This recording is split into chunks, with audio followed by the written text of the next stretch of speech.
ఇప్పుడు ప్రభాస్ గారు పెద్ద హిట్ కొట్టేశారు. ఇప్పుడు మళ్ళీ మీ మీద ఇంకా ప్రెషర్ బాధ్యత బాగా పెరిగిపోయింది. ఏంటి నెక్స్ట్ వచ్చే సినిమా మీదేనా? ఎప్పుడు స్టార్ట్ చేయబోతున్నారు? జామ్ జంక్షన్ అదే మీరు అంటే నెక్స్ట్ ప్రెస్ మీట్ కి వస్తారా, బిజీ అయిపోతారా అని తెలుసుకోవడానికి క్వశ్చన్ అడుగుతున్నాం అన్నమాట. నెక్స్ట్ ప్రెస్ మీట్ ఈ jam junction next press meet కి వస్తారో లేదో తెలియడానికని ఈ షూటింగ్ గురించి అడుగు. లేదండి, అంటే నేను ఇప్పుడు నెక్స్ట్ మంత్ నుంచి షూట్ ఉంది, షూట్కి వెళ్తున్నాము. నాకు ప్రెషర్ అనే ఫీల్ అయితే ఫస్ట్ అసలు ఈ ఫంక్షన్కి రాను, ప్రెషర్లో దుప్పటి కప్పుకుని పడుకుని ఉంటాను. బట్ ఐఎమ్ వెరీ హ్యాపీ, ఎందుకంటే ఆయన అంత పెద్ద హిట్ ఇవ్వడం అనేది నిజంగా ఇండస్ట్రీ అంతటికి ఒక్కసారి అంటే ఒక స్తబ్దతగా ఉన్న థియేటర్లు మూసేస్తున్నారని ఈ మధ్య అలాంటివి చాలా విన్నాం. ఒక్కసారి థియేటర్లు అన్నిటికీ కళ్ళొచ్చి ఇళ్లలోంచి జనం వెళ్ళి అంత కలెక్ట్ చేయడం నిజంగా అది అద్భుతం. అలాంటి అద్భుతాలు ఆయన ఎన్నో చేయాలని, ఆ అద్భుతంలో మా అద్భుతం కూడా ఉండాలని చెప్పి మనస్ఫూర్తి కోరుకుంటున్నాను. ఫార్వర్డ్ అండి, ఇంకొక 1000 కోట్ల సినిమా కోసం చూస్తున్నాం. తమన్ గారు, మీ అందరి ఆశీస్సులు ఉంటే, మీ పక్కన ఉన్న పెద్ద ఆయన ఆశీస్సులు ఉంటే, ఎందుకంటే మేము అట్లా చిన్న వాళ్ళని ఎంకరేజ్ చేస్తున్నామో అట్లా మూర్తి గారు కూడా కొంచెం మంచి కొత్తగా వచ్చే జర్నలిస్ట్ అందరిని ఎంకరేజ్ చేయాలని కోరుకుంటున్నాను నేను.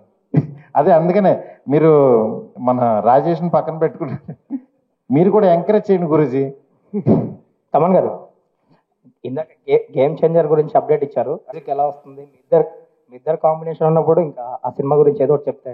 అంటే మాకు ఇప్పుడు మీకు ఎలా ఇదో మేము స్ట్రెస్ చేసుకునే తిరుగుతున్నాం, డ్రెస్ చేసుకుని తిరగట్లేదు. మాకుండే ప్రాబ్లమ్స్ మాకున్నాయి. అల్కీలో ఆయన హిట్ కొట్టిన తర్వాత మాకు బట్ మాకేంటంటే చాలా రోజుల తర్వాత ప్రభాస్ గారు ఒక కమర్షియల్ ఆల్బమ్తో వస్తున్నారు. సో అది మాకు ఒక చిన్న బ్రీతింగ్, మంచి సాంగ్స్ డ్యాన్స్ నెంబర్స్ చేయడానికి మాకు మళ్ళీ ప్రభాస్ గారు ఇప్పుడు అలా చూడడం నాకు ఇంట్రెస్టింగ్గా ఉంది. So we just waiting for it. Tentative గా ఫస్ట్ సింగిల్ ఎప్పుడు ఉండొచ్చు అండి? టెంటేటివ్ గా ఫస్ట్ సింగిల్. నువ్వు అసలు ఆ సినిమా గురించి అడగద్దయ్యా అంటే నువ్వేంటే సినిమా కదా, ఇక్కడ జామ్ జంక్షన్ అని ఇదొక కార్యక్రమం, ఈ ప్రోగ్రామ్ గురించి మాట్లాడు హ్యాపీగా. మీడియా మిత్రులందరూ మళ్ళీ ఇలా కలుసుకోవడం చాలా హ్యాపీగా ఉంది. Thank you so much. ఇంకెవరైనా ఉన్నారా? తమన్ గారు,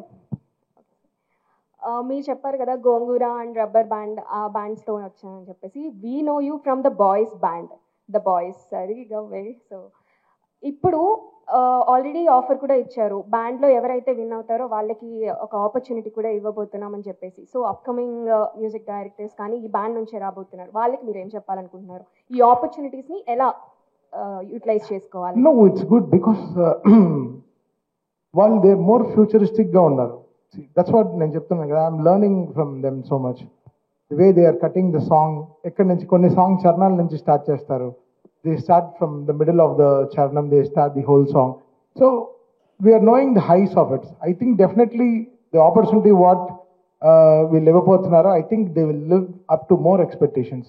So we need new things. And mana composers ravalani I feel from mana Telugu nunchi inka chala composers ravalani I feel very proud about that. Ikkada we are having so many composers coming from other states and doing. I feel our composers also should come together, వాళ్ళలాగే చేయాలని I feel. So it's good. Competition ఎంత హెల్దీగా ఉంటే అంత బాగుంటుంది.